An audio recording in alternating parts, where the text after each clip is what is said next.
ಚಿತ್ರನಟ ಹಾಗೂ ನಿರ್ದೇಶಕ ರಿಯಲ್ ಸ್ಟಾರ್ ಉಪೇಂದ್ರ ಉಡುಪಿ ಶ್ರೀಕೃಷ್ಣ ಮಠಕ್ಕೆ ಭೇಟಿ ನೀಡಿ ದೇವರ ದರ್ಶನವನ್ನು ಪಡೆದರು.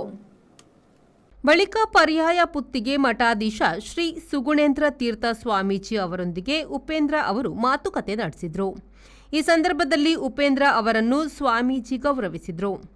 ಬಳಿಕ ಗೀತಾ ಮಂದಿರ ವೀಕ್ಷಿಸಿದ ಉಪೇಂದ್ರ ಗೀತೋತ್ಸವ ಸಮಾರೋಪದಲ್ಲಿ ಭಾಗವಹಿಸಿದರು. ಈ ಸಂದರ್ಭದಲ್ಲಿ ಲಹರಿ ವೇಲು ಸೇರಿದಂತೆ ಹಲವು ಗಣ್ಯರು ಹಾಜರಿದ್ದರು. ನಂತರ ಮಾಧ್ಯಮದೊಂದಿಗೆ ಮಾತನಾಡಿದ ಉಪೇಂದ್ರ ಅವರು, ಜನಗಳ ಆಶೀರ್ವಾದದಿಂದ ಯುಐ ಸಿನಿಮಾ ತುಂಬಾ ಚೆನ್ನಾಗಿ ಹೋಗುತ್ತಿದೆ. ರಜನಿಕಾಂತ್ ಜೊತೆ ನಟಿಸಿರುವ ಸಿನಿಮಾದ ಚಿತ್ರೀಕರಣ ನಡೆಯುತ್ತಿದೆ. ಇನ್ನೊಂದು ಶೆಡ್ಯೂಲ್ ಇದೆ. ಫೆಬ್ರವರಿ, ಮಾರ್ಚ್, ಏಪ್ರಿಲ್ ವೇಳೆಗೆ ಚಿತ್ರ ಬಿಡುಗಡೆ ಆಗಬಹುದು ಎಂದರು.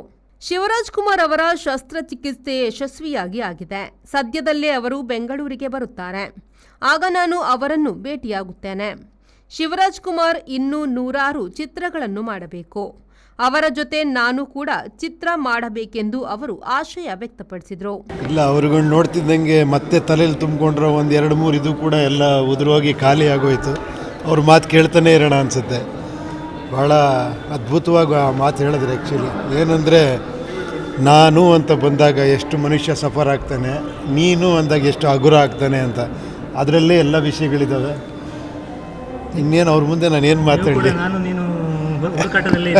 ಇಲ್ಲಪ್ಪ, ಎಲ್ಲ ಚೆನ್ನಾಗಾಗ್ತಿದೆ ಖಂಡಿತ. ಎಲ್ಲ ಆಶೀರ್ವಾದ, ಗುರುಗಳ ಆಶೀರ್ವಾದ, ಜನಗಳ ಆಶೀರ್ವಾದ, ದೇವರ ಆಶೀರ್ವಾದ ಎಲ್ಲ ಚೆನ್ನಾಗಾಗ್ತಾ ಇದೆ. ಒಂದು ಆಧ್ಯಾತ್ಮದ ಒಲವಿರೋದ್ರಿಂದ ಈ ಭೇಟಿ ಎಷ್ಟು ಇಂಪಾರ್ಟೆಂಟ್ ಅನ್ನಿಸ್ತದೆ? ಭಗವದ್ಗೀತೆಯ ನಿಮ್ಮ ಮೇಲೆ ಏನು ಪರಿಣಾಮ? ಇಲ್ಲ, ಒಂದಂತೂ ಗೊತ್ತಾಗ್ತಿದೆ, ಏನೋ ಒಂದು ಶಕ್ತಿ ಕರ್ಕೊಂಡು ಹೋಗ್ತಿದೆ ಅನ್ನೋದು ಮಾತ್ರ ಸತ್ಯ ಗೊತ್ತಾಗ್ತಿದೆ. ನಾನೇನು ಮಾಡ್ತಿಲ್ಲ ಅನ್ನೋದಂತೂ ಖಂಡಿತ ಗೊತ್ತಾಗಿದೆ. ಸರ್, ಈಗ UAE ಸಿನಿಮಾ ಬಂದ ಮೇಲೆ ಆ ರಿವ್ಯೂ ಮಾಡುವ ಸ್ಟೈಲೇ ಚೇಂಜ್ ಆಯ್ತಾ ಕರ್ನಾಟಕದಲ್ಲಿ? ಹೇಗೆ ಅಂತ ಅದೇನೋ ಗೊತ್ತಿಲ್ಲ, ನೀವು ಹೇಳಬೇಕು. ಸಿನಿಮಾ ಥರವೇ ರಿವ್ಯೂ ಮಾಡ್ತಾ ಇದ್ದಾರೆ ರಿವ್ಯೂ ಮಾಡೋರು. Thank you. ಎಲ್ಲ ಅವ್ರವ್ರ ಕೆಪಾಸಿಟಿ ಅಷ್ಟೇ. ಶಿವರಾಜ್ಕುಮಾರ್ ಅವರ ಆರೋಗ್ಯ ಹೇಗೆ? ಎಲ್ಲ ಚೆನ್ನಾಗಾಗಿದೆ.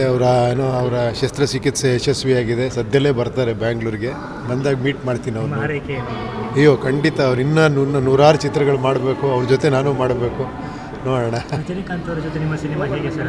ನಡೀತಾ ಇದೆ. ಇನ್ನೊಂದು ಶೆಡ್ಯೂಲ್ ಇದೆ, ಮಾಡ್ತಾ ಇದ್ದೀವಿ ಒಂದು ಸಿನಿಮಾನ. 40 ದಿವಸಗಳ ಗೀತೋತ್ಸವದ ಸಮಾರಂಭ ನಡೀತಾ ಇದೆ. ಅದಕ್ಕೆ ಸರಿಯಾಗಿ ಚಿತ್ರರಂಗದಲ್ಲಿ ಅತ್ಯಂತ ಮೌಲ್ಯಭರಿತವಾದಂತಹ ನಡೆಯನ್ನು ಹೊಂದಿದಂಥ ನಮ್ಮ ಉಪೇಂದ್ರ ಅವರು ಇಲ್ಲಿಗೆ ಆಗಮಿಸಿದ್ದಾರೆ.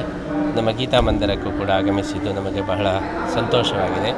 ನಾವು ಉಪೇಂದ್ರ ಅವರನ್ನು ತುಂಬ ಮೆಚ್ಚಿಕೊಳ್ಳೋದು ಯಾಕೆಂದರೆ, ಅವರು ಯಾವುದೇ ಒಂದು ಗ್ಲಾಮರ್ನ ಹಿಂದೆ ಹೋಗದೆ ಜನಗಳಿಗೆ ಒಂದು ಸರಿಯಾದ ದಾರಿ ತೋರಿಸಬೇಕು, ಮೌಲ್ಯಗಳನ್ನು ಅವರು ಎತ್ತಿ ಹಿಡಿಬೇಕು ಎಂಬಂತಹ ಒಂದು ಪ್ರಯತ್ನವನ್ನು ಮಾಡ್ತಾ ಇದ್ದಾರೆ.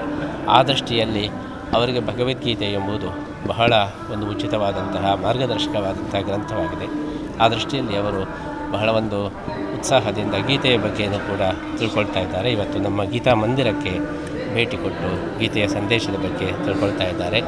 ಅವರನ್ನು ನಾವು ವಿಶೇಷವಾಗಿ ಅಭಿನಂದಿಸ್ತಾ ಇದ್ದೇವೆ. ಭಗವದ್ಗೀತೆಯ ಎಲ್ಲ ವಿಚಾರಗಳನ್ನು ಅವರು ತಿಳ್ಕೊಂಡು ಜನರಿಗೆ ಮುಟ್ಟಿಸಿಕೊಳ್ತಕ್ಕಂತಹ ಕೆಲಸವನ್ನು ಅವರು ಸಾಲಿಗ್ರಾಮ ದೇವಸ್ಥಾನಕ್ಕೆ ಉಪೇಂದ್ರ ಭೇಟಿ ನೀಡಿ ತಮ್ಮ ಕುಲದೇವರಾದ ಶ್ರೀ ಗುರು ನರಸಿಂಹ ದೇವರಿಗೆ ಪೂಜೆಯನ್ನು ಸಲ್ಲಿಸಿದರು. ಆಡಳಿತ ಮಂಡಳಿಯ ಅಧ್ಯಕ್ಷ ಡಾಕ್ಟರ್ KS ಕಾರಂತರು ಶ್ರೀದೇವರ ಪ್ರಸಾದ ನೀಡಿ ಗೌರವಿಸಿದರು. ಆಡಳಿತ ಮಂಡಳಿಯ ಸದಸ್ಯ K ಅನಂತ ಪದ್ಮನಾಭ ಐತಾಳ ಉಪಸ್ಥಿತರಿದ್ದರು. ನಟ ಉಪೇಂದ್ರ ಆನೆಗುಡ್ಡೆ ಶ್ರೀ ವಿನಾಯಕ ದೇವಸ್ಥಾನಕ್ಕೆ ಭೇಟಿ ನೀಡಿ ಪೂಜೆ ಸಲ್ಲಿಸಿದರು.